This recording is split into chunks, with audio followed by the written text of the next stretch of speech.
Hey guys, it's Kirfyx. It's been a while since I've uploaded, and it's been a while since I've done like a personal vlog kind of update, so let me just run you down on what's been happening lately in my little microcosm of the world. So I've just finished my honours component for university. Thank God for that. It took the whole year. It wasn't as stressful as some other people's projects, so it was okay, but it was still a bit stressful for me because I put so much of my effort and time into doing studies and committing my whole being into it that like it ends up consuming a majority of my life, which is kind of why the updates slowed down considerably near the end of this year. But in terms of whether or not my updates are going to become regular again, I'm still not certain about that. So the last update that I did was the game Inside, and I actually recorded that a really long time ago, and I had rendered it and everything. It was just that I didn't have the time to create the thumbnails, and so I didn't upload the video itself, and I've still got several more episodes that I haven't uploaded yet. Apart from honors, I've moved rooms in the house. As it turns out, one of the rooms in my house were very rickety and gross. Basically, like, my house is floorboards, and there's like 2 holes in the corner from which like mice have actually like chewed on them and buried through and everything. It was basically like in a state of just disarray, right? And my dad put in the time and effort to actually paint the walls. He repaved the floor and everything, and I took one good look at this room and I was just like, you know, this is a lot larger than my current room and it looks a lot prettier. So I just decided, like, by impulse, just to move into this room, and it has like wall shelves and everything. So I've got like a huge storage of books that I've just chucked up there. And I've also like made some nano blocks. So nano blocks are basically like this Japanese line of Lego, but they're like really, really small blocks, and they come in like small little packages. So they sell like a set of blocks for, like, you know, building a cockatiel, or like building a Bulbasaur or a Squirtle or things like that. And like I have a collection of those, and I've displayed those on the wall shelf as well. And basically I'm really happy with this room. Like I get sunlight, so much more sunlight, and I don't have like furniture blocking the window, which to me appeals to me in a very spiritual way. But in any case, other stuff like in my life includes getting a Nintendo Switch, which I was really happy about. It was actually gifted to me. Anyway, long story short, I have Super Mario Odyssey, Legend of Zelda Breath of the Wild, which I actually finished. Not in a completionist sense, but in like I finished the storyline. I would say like Breath of the Wild and Super Mario Odyssey are like really good games, so I would recommend the Switch for that.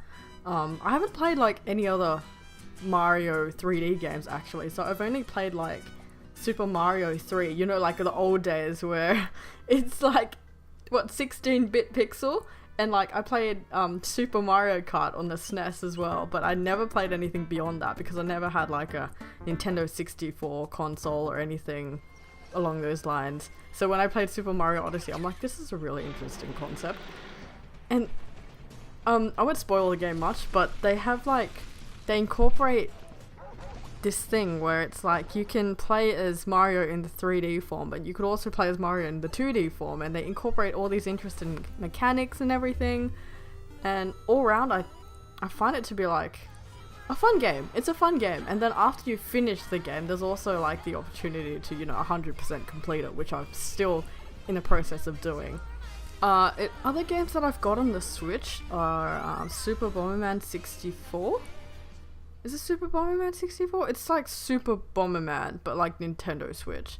I've got Mario Kart 8 Deluxe, which is always like a must play. So like I went on a road trip with the Nintendo Switch, and basically like any downtime that we had, it was like a group of like 5 or 6 people just played Mario Kart, and I'm like, wow, okay, this game really appeals on like a party level.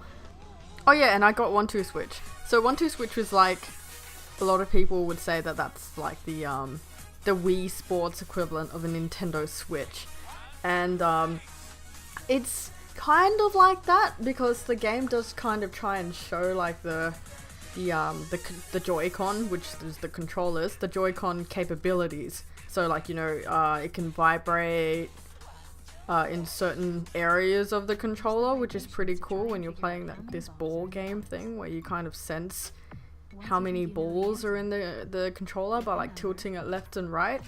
And then there's like, it can sense rotation, it can sense movement. Basically, the game of 1-2-Switch tries to capitalize on these capabilities. But at the same time, it kind of falls short, from what I've read. It falls short of the excitement that Wii Sports would bring.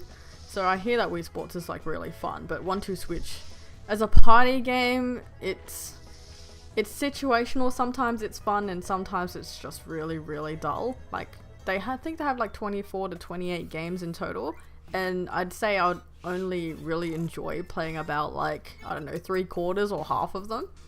So I wouldn't say it's worth the price that I paid for it. But if you're looking for a party game of some sort, then perhaps 1-2-Switch is for you.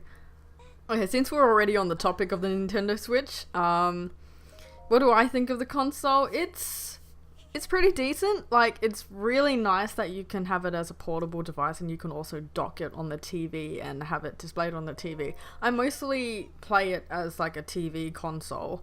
It's just that sometimes I'll pull it out. Like this one time I had a blackout, so I just pulled it out of the dock and I just played it for like, I think it lasted for like 3 or 4 hours until it started yelling at me to charge the thing. So that's not too bad. But yeah, it's very flexible. So I think it would be the most flexible if your friends had a Nintendo Switch and you just wanted to like bring over your Nintendo Switch with your games and then put it in their dock and then play the game. It's very nice in that kind of sense to be able to be playing a Nintendo Switch with other people who also have the console. The thing with the Switch actually is there's one problem, and that's the Joy-Con controllers. I was playing with like 4 players. We had 4 Joy-Con controllers. Sometimes the left Joy-Con had issues, and this is like a big thing that people have been mentioning, that sometimes the left Joy-Con would stop being very responsive. In Mario Kart, for example, the driver would constantly like steer left or steer right, and no matter how you twiddle the joystick, it wouldn't follow with your movements and it would just drive in really erratic fashion.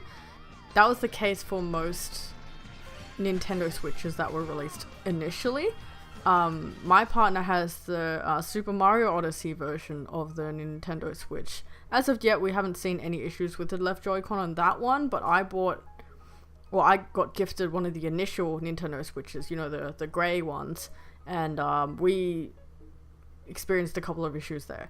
Thanks so much, like so much for you guys who still watch my stuff, maybe like even rewatch my stuff. I would be really happy to know that someone actually rewatches my stuff. Yeah, I'll see you guys around, I guess, and hopefully you guys enjoy your day, enjoy your weekend, if it's a weekend for you that you're watching this, and I'll see you dudes in the next video that I hopefully release. Thanks, bye.